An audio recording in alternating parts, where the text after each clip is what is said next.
NPS లో భారీ మార్పులు. ఆ మార్పులేంటో నేనైతే ఈ వీడియోలో మీకు పిన్ టు పిన్ ఎక్స్ప్లెయిన్ చేస్తా. అది కూడా 5 మార్పులైతే జరిగాయి.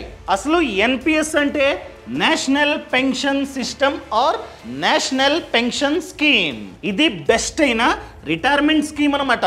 దీనికంటే బెస్ట్ అయిన రిటైర్మెంట్ స్కీమ్ ఇంకొకటి లేదు. ఈ ఎన్పిఎస్ లో మార్పులు కొత్తేం కాదు. ఇంతకు ముందు చాలా మార్పులు చేర్పులు జరిగాయి. ఫర్ ఎగ్జాంపుల్, ఇది స్టార్టింగ్లో ఓన్లీ గవర్నమెంట్ ఎంప్లాయీస్కి మాత్రమే. మీరు కనుక 2004 తర్వాత గవర్నమెంట్ జాబ్లో జాయిన్ అయితే మీకు ఎన్పిఎస్ ఖాతాని ఆటోమేటిక్గా ఓపెన్ చేపిస్తారు. కానీ ఇప్పుడు ప్రతి ఒక్కరూ ఈ ఖాతాని ఓపెన్ చేసుకోవచ్చు, ఇంక్లూడింగ్ గవర్నమెంట్ ఎంప్లాయీస్. వీళ్ళకి మ్యాండేటరీ, కానీ మనకి వాలంటరీ. అర్థమైందా అండి? సో ఇది కూడా మార్పే. ఇప్పుడు మార్పు కాదు, ఇంతకు ముందు జరిగిన మార్పు. ఇంతకుముందు ఓన్లీ గవర్నమెంట్ ఎంప్లాయీస్కి, ఆ తర్వాత ప్రతి ఒక్కరికి అని చెప్పి మార్పు చేశారు. అదేవిధంగా మనకి ఎంతైతే కార్పస్ అన్నది డెవలప్ అవుతుందో, అనగా మనకి 60 ఇయర్స్ వచ్చేసరికి ఎంతైతే కార్పస్ ఉంటుందో ఆ కార్పస్లో ఇంతకుముందు 60% యాన్యుటీకి పోయేది. కానీ ఇప్పుడు దాన్ని తగ్గించి 40%కి మార్చారు. అర్థమైందా అండి? సో ఎంతైతే కార్పస్ అన్నది జనరేట్ అవుతుందో మన 60 ఇయర్స్ తర్వాత, అందులో 40% ఇప్పుడైతే యాన్యుటీకి పోతుంది. ఇంతకుముందు అది 60% ఉండేది. అదేవిధంగా ఈ ఖాతాని ఓపెన్ చేయాలంటే ఇంతకుముందు మ్యాక్స్ ఏజ్ అన్నది 60 ఇయర్స్, 60 సంవత్సరాల వరకు ఈ ఖాతాని ఓపెన్ చేసుకోవచ్చు. దాన్ని మార్చారు, 65 ఇయర్స్కి పెంచారు. ఆ తర్వాత మళ్ళీ 70 ఇయర్స్కి పెంచారు. ఇప్పుడు కనుక మీరు ఈ ఖాతాని ఓపెన్ చేయాలంటే మ్యాక్స్ 70 ఇయర్స్ వరకు ఈ ఖాతాని మీరైతే ఓపెన్ చేసుకోవచ్చు అనమాట. అండ్ ఇంతకుముందు ప్రాసెస్ అంతా ఆఫ్లైన్. మనం పిఓపి సెంటర్స్ లేకపోతే బ్యాంకు, పోస్ట్ ఆఫీస్కి వెళ్ళి మన డాక్యుమెంట్స్ అన్నీ ఇచ్చి ఈ ఖాతాని ఓపెన్ చేసుకోవాలి. తర్వాత దీన్ని అప్డేట్ చేశారు, ఆన్లైన్. మీరు కావాలంటే ఆన్లైన్లో కూడా ఈ ఖాతాని ఓపెన్ చేసుకోవచ్చు. ఇవి పాత మార్పులు. ఈ మార్పులతో పాటు ఇంకొన్ని కొత్త మార్పులు ప్రెజెంట్ అయితే వచ్చాయి. అవి నేను ఈ వీడియోలో చెప్తా. సో ఈ వీడియోని లాస్ట్ వరకు చూడండి. అంతేకాకుండా ఇంతవరకు ఈ ఛానల్ని సబ్స్క్రైబ్ చేసుకోకపోతే ఇప్పుడే సబ్స్క్రైబ్ చేసుకోండి. నేను మీ కౌశిక్ మరిడి. దానికంటే ముందు అసలు ఎన్పిఎస్ ఎలా వర్క్ అవుతూ ఉంటుంది ఆల్రెడీ చెప్పా. ఎన్పిఎస్ అంటే national pension system or scheme. ఈ ఖాతాని మనం బ్యాంకు లేదా పోస్ట్ ఆఫీస్లో ఓపెన్ చేసుకోవచ్చు. సో మన ఏజ్ అన్నది 18 to 70 మిడిల్లో మాత్రమే ఉండాలి. అదేవిధంగా ఎవరైనా ఓపెన్ చేసుకోవచ్చు, ఇంక్లూడింగ్ ఎన్ఆర్ఐస్. మీరు కనుక వేరే కంట్రీలో ఉన్నట్లయితే మీరు కూడా మీ రిటైర్మెంట్కి ఈ స్కీమ్ని ఓపెన్ చేసుకోవచ్చు ఇండియాలో. అర్థమైందా అండి? ఈ విధంగా ఇదైతే వర్క్ అవుతూ ఉంటుంది. For example, me age 30, present job చేస్తూ ఉన్నారు. సో మీరు ఈ ఖాతాలో మీకు 60 ఇయర్స్ వచ్చేంత వరకు పెట్టుబడి పెడుతూ ఉండాలి. అర్థమైందా అండి? ఎవరైనా సరే, ఫర్ ఎగ్జాంపుల్ మీ ఏజ్ 25, మీరు కనుక ఈ ఖాతాని ఓపెన్ చేస్తే మీకు 60 ఇయర్స్ వచ్చేంత వరకు పెట్టుబడి పెడుతూనే ఉండాలి. మంత్లీ, క్వార్టర్లీ, హాఫ్ ఇయర్లీ, ఇయర్కి ఒకసారి మీ ఇష్టం. అర్థమైందా అండి? ఎంతైనా మీరు పెట్టుబడి పెట్టవచ్చు. అలా మీకు 60 ఇయర్స్ వచ్చేంత వరకు పెట్టుబడి పెడతారు. ఈ ఎగ్జాంపుల్లో ఈ కస్టమర్ ఏజ్ 30, సో అతనికి 60 ఇయర్స్ వచ్చేంత వరకు పెట్టుబడి పెడతాడు. అనగా టెన్యూర్ చూసుకున్నట్లయితే 30 ఇయర్స్. ఈ 30 ఇయర్స్ పాటు ప్రతి మంత్ పెట్టుబడి పెడుతూ ఉంటాడు. సంవత్సరానికి ఒకసారైనా పెట్టుబడి పెట్టాలి, అది కూడా మినిమం 1000. సంవత్సరానికి మినిమం 1000 అయినా ఖచ్చితంగా పెట్టుబడి పెట్టాల్సిందే ఈ 30 ఇయర్స్ పాటు. ఎప్పుడైతే ఈ పర్సన్కి 60 ఇయర్స్ వస్తాయో, ఎంతైతే అసలు ప్లస్ రిటర్న్ జనరేట్ అయిందో ఆ కార్పస్ నుండి 60%. అర్థమైందా అండి? ఎప్పుడైతే ఈయనకి 60 ఇయర్స్ వస్తాయో అప్పుడు ఈ కార్పస్లోంచి 60% మనకి డైరెక్ట్గా ఇస్తుంది ఈ పథకం. ఈ కస్టమర్ బ్యాంక్ అకౌంట్లోకి ఈ 60% వెళ్ళిపోతుంది. రిమైనింగ్ 40% ఏంటి?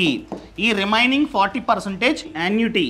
సో దీన్ని అనగా ఈ 40% ఆఫ్ అమౌంట్ని మళ్ళీ రీఇన్వెస్ట్మెంట్ చేస్తారు. చేసి ఈ డబ్బు 0 అయ్యేంత వరకు ప్రతి మంత్ పెన్షన్ మన బ్యాంక్ అకౌంట్లో వేస్తూ ఉంటారన్నమాట. అర్థమైందా అండి? ఈ పథకం ఓపెన్ చేయడం వలన మంత్లీ కాస్త డబ్బుని మనకి 60 ఇయర్స్ వచ్చేంత వరకు పెట్టుబడి పెడతాం. 60 ఇయర్స్ తర్వాత ఎంతైతే కార్పస్ అన్నది జనరేట్ అవుతుందో దానిలో 60% మనకైతే ఇస్తారు అండ్ రిమైనింగ్ 40%ని మళ్ళీ రీఇన్వెస్ట్మెంట్ చేస్తారు. ఈ డబ్బు 0 అయ్యేంత వరకు మన బ్యాంక్ అకౌంట్లో పెన్షన్ పడుతూ ఉంటుంది. మీకు ఇంకా ప్రాక్టికల్గా చూపించాలంటే ఎంత డబ్బుని పెట్టుబడి పెడితే ఎంత రిటర్న్ లేదా ఎంత పెన్షన్ మన బ్యాంక్ అకౌంట్లో పడుతుందో మనం ఇప్పుడు ప్రాక్టికల్గా చూద్దాం. For example me age 30 and మీరు ప్రతి మంత్ 5,000 మీరైతే పెట్టుబడి పెడదాం అనుకుంటున్నారు. ప్రతి మంత్ అప్ టు 60 ఇయర్స్ అనగా ఇంకొక 30 ఇయర్స్ మీరైతే పెట్టుబడి పెడతారు. అలా పెట్టుబడి పెట్టినట్లయితే మీరు టోటల్గా పెట్టుబడి పెట్టేది 18 lakhs అంతే కదా. 18 లక్షలు మీరైతే పెట్టుబడి పెడతారు. ఇక్కడ పవర్ ఆఫ్ కాంపౌండింగ్ వలన ఈ 30 ఇయర్స్లో అనగా మీకు 60 ఇయర్స్ వచ్చేసరికి మీకు జనరేట్ అయ్యే వడ్డీ చూసుకున్నట్లయితే అనగా రిటర్న్ చూసుకున్నట్లయితే ఏకంగా 2.6 CR 2,60,00,000 మీకైతే రిటర్న్. అసలు ప్లస్ రిటర్న్ అంతా కలిపి 2.78 CR 2,78,00,000 అంత కార్పస్ మీకైతే జనరేట్ అవుతుంది. ఇక్కడ రిటర్న్ చూసుకున్నట్లయితే యావరేజ్గా 14% తీసుకున్నా. ఈ డబ్బు నుండి 60% మనకైతే ఇస్తారు, డైరెక్ట్గా మన బ్యాంక్ అకౌంట్లో వేస్తారు. ఇదిగోండి 1.67 CR. అదేవిధంగా రిమైనింగ్ 40% ఎంత? ఇదిగోండి 1,11,00,000. ఈ 1,11,00,000ని మళ్ళీ రీఇన్వెస్ట్మెంట్ చేస్తారు. మళ్ళీ అక్కడ కూడా రిటర్న్ జనరేట్ అవుతూ ఉంటుంది. ఈ డబ్బు 0 అయ్యేంత వరకు ప్రతి మంత్ మన బ్యాంక్ అకౌంట్లో 61,152 మన బ్యాంక్ అకౌంట్లో పడుతూ ఉంటుంది పెన్షన్ రూపంలో. అర్థమైందా అండి? ఈ విధంగా ఇది వర్క్ అవుతూ ఉంటుంది. ఎంతైతే డబ్బు మనకి ఒకేసారి వస్తుందో దాని మీద ₹1 కూడా ట్యాక్స్ లేదు. అదేవిధంగా ప్రతి మంత్ ఎంతైతే డబ్బు అనగా ఎంతైతే వడ్డీ మన బ్యాంక్ అకౌంట్లో పడుతూ ఉంటుందో దాని మీద కూడా ఎటువంటి ట్యాక్స్ లేదు. ఈ విధంగా ఇదైతే వర్క్ అవుతూ ఉంటుంది. క్లియర్? ఇక్కడ నేను యావరేజ్ రిటర్న్ 14% చెప్పా. వై? ఎందుకంటే ఎసెట్ క్లాస్ ఈ వల్ల. నార్మల్గా ఎన్పిఎస్లో 4 ఎసెట్ క్లాసెస్ ఉంటాయి. ఒకటి ఎసెట్ క్లాస్ ఈ, రెండోది ఎసెట్ క్లాస్ జి, మూడోది ఎసెట్ క్లాస్ సి, నాలుగోది ఎసెట్ క్లాస్ ఏ. ఏంటివి? సో ఫండ్ మేనేజర్ మన డబ్బుని ఎక్కడ పెట్టుబడి పెట్టాలో చెప్పేదే క్లాసెస్. ఏంటి?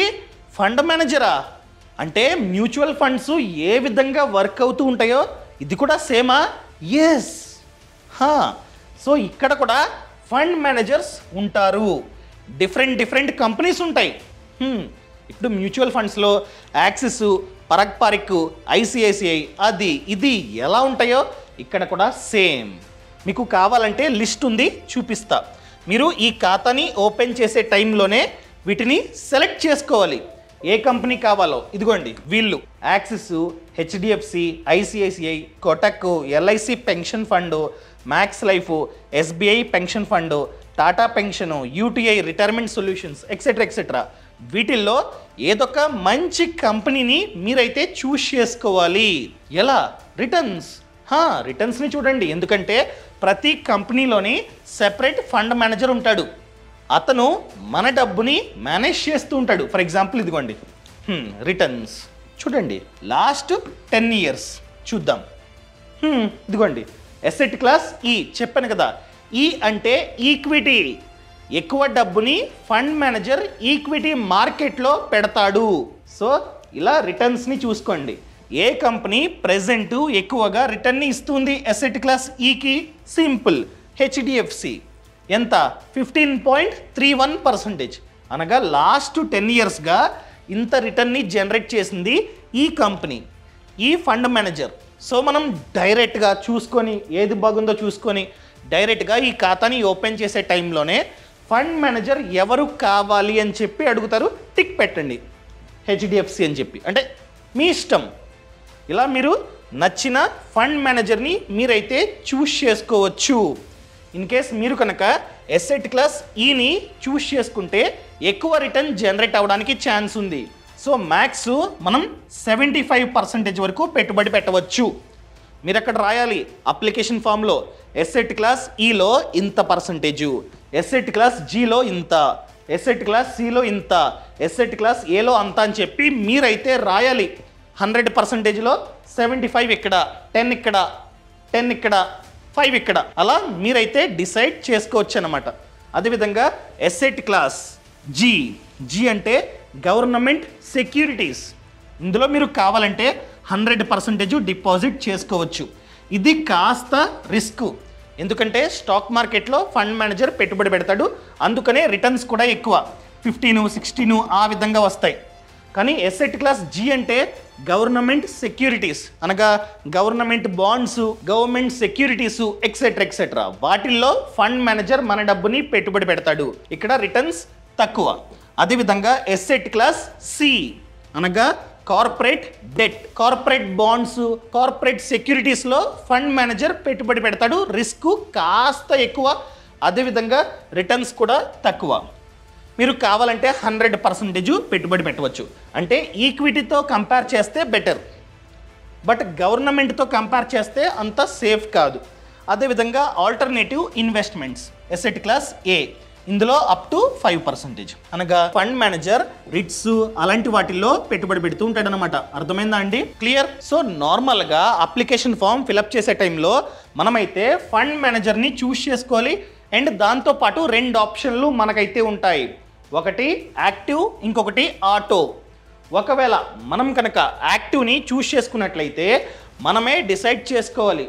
ఎసెట్ క్లాస్ ఈలో ఫర్ ఎగ్జాంపుల్ 75%, ఎసెట్ క్లాస్ జీలో 10, ఎసెట్ క్లాస్ సిలో 10, అదేవిధంగా ఎసెట్ క్లాస్ ఏలో 5% అని చెప్పి మనమే రాయాలి. ఇదంతా ఎందుకండి, ఇదంతా నాకు తెలియదు అనుకున్నట్లయితే డైరెక్ట్గా మీరు ఆటోని చూస్ చేసుకోండి. ఆటోని చూస్ చేసుకుంటే ఫండ్ మేనేజర్ మీ ఏజ్ని బట్టి దీన్ని డిసైడ్ చేస్తాడనమాట. అతనే మీ ఏజ్ తక్కువైతే ఎక్కువ డబ్బుని ఎసెట్ క్లాస్ ఈలో పెడతాడు, మీ ఏజ్ అన్నది చాలా ఎక్కువైతే ఎక్కువ డబ్బుని ఎసెట్ క్లాస్ జీలో పెడతాడనమాట. ఈ విధంగా ఇదైతే వర్క్ అవుతుంటుంది. అండ్ రిటర్న్స్ కూడా తక్కువ ఉంటాయి, చెప్పాను కదా ఆల్రెడీ, చూపిస్తా. ఇప్పుడు ఎసెట్ క్లాస్ జీ చూద్దాం. ఇదిగోండి ఎసెట్ క్లాస్ జీ టైర్ 1, ఇదిగోండి. సో జీకి ఎక్కువ రిటర్ను ఇస్తూ ఉంది. లాస్ట్ 10 ఇయర్స్గా చూసుకున్నట్లయితే ఎసెట్ క్లాస్ జీకి, జీ అంటే గవర్నమెంట్ సెక్యూరిటీస్, అదే మార్చుదాం. ఎసెట్ క్లాస్ సి చూద్దాం. సి టైర్ 1, ఇదిగోండి 10 ఇయర్స్. ఈ కంపెనీ హెచ్డిఎఫ్సి 9.27, అదే ఎసెట్ క్లాస్ ఏ ఆల్టర్నేటివ్ ఎంత? చాలా తక్కువ. Last 10 years no records. Last 5 ఇయర్స్గా చూసుకున్నట్లయితే హైయెస్ట్ ఇది ఏ కంపెనీ? ఎస్బీఐ పెన్షన్ ఫండ్, ఈ కంపెనీ. సో ఈ విధంగా ఇదైతే వర్క్ అవుతూ ఉంటుంది. మీకు నచ్చింది మీరైతే చూస్ చేసుకోండి. ఇవి చూసుకున్నట్లయితే మనకి 60 ఇయర్స్ వచ్చేంత వరకు ఈ కంపెనీస్ మేనేజ్ చేస్తూ ఉంటాయి మన డబ్బుని. 60 ఇయర్స్ తర్వాత 60% మనకిస్తారు, 40% యాన్యుటీ ఆల్రెడీ చెప్పా. ఆ 40%ని మనమైతే మళ్ళీ ఇన్వెస్ట్మెంట్ చేయాలి వేరే కంపెనీస్ వద్ద. ఆ 40% యాన్యుటీని వేరే కంపెనీస్ మేనేజ్ చేస్తూ ఉంటాయి. ఇదిగోండి ఇవి ఈ కంపెనీస్, బజాజ్, ఆదిత్య బిర్లా ఎక్సెట్రా. అర్థమైందా అండి? ఈ కంపెనీస్, వీటిని కూడా మనమైతే ముందుగానే చూస్ చేసుకోవాలి అప్లికేషన్ ఫామ్లోనే. యాన్యుటీ సర్వీస్ ప్రొవైడర్స్ ఎవరు కావాలి అని చెప్పి అక్కడే ఉంటుంది. మనమైతే వీళ్ళల్లో ఒకరిని చూస్ చేసుకోవాలి. సో ఆ 40% డబ్బు వీళ్ళకి వెళ్తుంది. వీళ్ళు మళ్ళీ రీఇన్వెస్ట్మెంట్ చేస్తూ ఉంటారు, మళ్ళీ మనకైతే రిటర్న్స్ అనేవి వస్తూ ఉంటాయి. ఈ విధంగా ఇదైతే వర్క్ అవుతుంటుంది. అండ్ వీళ్ళు మన బ్యాంక్ అకౌంట్లో ఆ డబ్బు 0 అయ్యేంత వరకు మన బ్యాంక్ అకౌంట్లో ప్రతి మంత్ పెన్షన్ వేస్తూ ఉంటారనమాట. ఈ విధంగా ఇదైతే వర్క్ అవుతుంటుంది. సో ఓపెన్ చేసే ముందే అంతా చూసుకొని ఆ తర్వాత ఓపెన్ చేయండి. అండ్ మెయిన్ థింగ్, మీరు ఎన్పిఎస్ ఖాతాని ఓపెన్ చేసి డబ్బుని పెట్టుబడి పెట్టడం వలన tax benefit. So section 80C వర్తిస్తుంది. ఒక ఇయర్లో ఎంతైతే మీరు డబ్బుని పెట్టుబడి పెడుతున్నారో దానిలో 1,50,000 వరకు ట్యాక్స్ డిడక్షన్ బెనిఫిట్ని పొందవచ్చు. అదేవిధంగా సెక్షన్ 80 సిసిడి సబ్సెక్షన్ 1B దీని ప్రకారం ఇంకొక ఎక్స్ట్రా 50,000ని మీరైతే ట్యాక్స్ డిడక్షన్ బెనిఫిట్ని పొందవచ్చు. టోటల్గా ఒక ఇయర్కి 2 lakhs వరకు ట్యాక్స్ని ఆదా చేసుకోవచ్చు. ఎప్పుడైతే మీరు ఎన్పిఎస్ ఖాతాలో డబ్బుని పెట్టుబడి పెడుతున్నారో అప్పుడు. సో మనకి 60 years రాగానే 60% ఆఫ్ అమౌంట్ వస్తుంది. చాలా పెద్ద డబ్బు. ఆ డబ్బుతో ఇల్లు కొనుక్కోవచ్చు, ఇల్లు కట్టుకోవచ్చు, లేదా పిల్లలకి గిఫ్ట్ ఇవ్వచ్చు ఇల్లు. అదేవిధంగా రిమైనింగ్ 40% యాన్యుటీ ప్రతి మంత్ మనకి పెన్షన్ మన బ్యాంక్ అకౌంట్లో పడుతుంది. సో రిటైర్మెంట్ తర్వాత ఒకరిని చేయి చాచి అడగాల్సిన అవసరం లేదు. మనకి డబ్బు ప్రతి మంత్ మన బ్యాంక్ అకౌంట్లో పడుతూ ఉంటుంది. ఎంత బాగుంది. ఇప్పుడు మెయిన్ థింగ్ చేంజెస్, ఎటువంటి మార్పులు వచ్చాయో ఇప్పుడు మనమైతే చూద్దాం. So different pension fund managers for different asset classes. ఇంతకుముందు ఆల్రెడీ చెప్పా, ఒక ఫండ్ మేనేజర్ని మీరైతే చూస్ చేసుకోవాలి. ఒక company, for example HDFC company, ఈ కంపెనీని మనమైతే చూస్ చేసుకున్నాం. వీళ్ళు మన డబ్బుని మేనేజ్ చేస్తూ ఉంటారు. 75% అసెట్ క్లాస్ ఈలో, 10%, 15% ఈ విధంగా ఒక కంపెనీయే మేనేజ్ చేసేది. కానీ ఇప్పుడు కొత్త రూల్. ఇప్పుడు ఒక్కో అసెట్ క్లాస్కి ఒక్కో ఫండ్ మేనేజర్ని మనమైతే పెట్టుకోవచ్చు. అర్థమైందా అండి? సో అసెట్ క్లాస్ ఈకి ఒక ఫండ్ మేనేజర్, అసెట్ క్లాస్ జీకి ఇంకొక ఫండ్ మేనేజర్, అసెట్ క్లాస్ సికి ఇంకొక ఫండ్ మేనేజర్. అంటే ఏ ఫండ్ మేనేజర్ అయితే ఎక్కువ రిటర్న్స్ని జనరేట్ చేస్తున్నాడో వాళ్ళని మనమైతే ఇండివిజువల్గా చూస్ చేసుకోవచ్చు. ఫర్ ఎగ్జాంపుల్ అసెట్ క్లాస్ ఈ, ఇదిగోండి. సో అసెట్ క్లాస్ ఈకి ఈ కంపెనీ, అసెట్ క్లాస్ జీకి ఏ కంపెనీ, for example asset class G, ఈ కంపెనీ ఎల్ఐసి మంచిగా రిటర్న్స్ని జనరేట్ చేస్తుంది. దీన్ని మనమైతే చూస్ చేసుకోవచ్చు. అదేవిధంగా asset class C. So last 10 yearsగా చూసుకున్నట్లయితే ఏ కంపెనీ, ఈ కంపెనీని మనమైతే చూస్ చేసుకోవచ్చు. అలా మన ఇష్టం, మార్పులు చేర్పులు చేసుకోవచ్చు. ఫర్ ఎగ్జాంపుల్ ఈ ఖాతాని ఎస్బీఐలో ఓపెన్ చేస్తే ఎస్బీఐ వెళ్ళి మీరైతే ఈ విధంగా మార్పులు చేర్పులు చేసుకోండి. లేకపోతే పిఓపి సెంటర్కి వెళ్ళి మార్చుకోండి. ఇంకా next one, systematic lump sum withdrawal. ఏంటిది? ఫర్ ఎగ్జాంపుల్ మ్యూచువల్ ఫండ్స్లో ఎస్డబ్ల్యూపి అంటాం, సిస్టమాటిక్ విత్డ్రావల్ ప్లాన్. ఇది కూడా అదే విధంగా వర్క్ అవుతూ ఉంటుంది. ఫర్ ఎగ్జాంపుల్ మీకు 60 years వచ్చాయి. సో 60% ఆఫ్ అమౌంట్ని ఒకేసారి లంసమ్గా మనకైతే ఇస్తారు. డబ్బుని మన బ్యాంక్ అకౌంట్లో వేస్తారు. ఈ రోజు నుంచి మీకు కావాలంటే ఒకేసారి లంసమ్గా తీసుకోవచ్చు, ఆర్ ఎస్ఎల్డబ్ల్యూ అనగా సిస్టమాటిక్ లంసమ్ విత్డ్రావల్ కూడా చేసుకోవచ్చు.